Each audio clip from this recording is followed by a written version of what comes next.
ब्रह्मार्पणं ब्रह्महविर्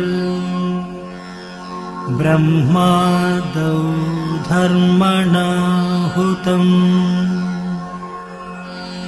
ब्रह्मैव तेन गन्तव्यम्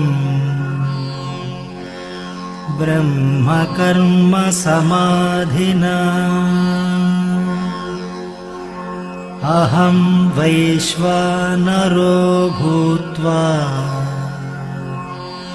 प्राणिनां देहमाश्रितः प्राणापानसमायुक्तः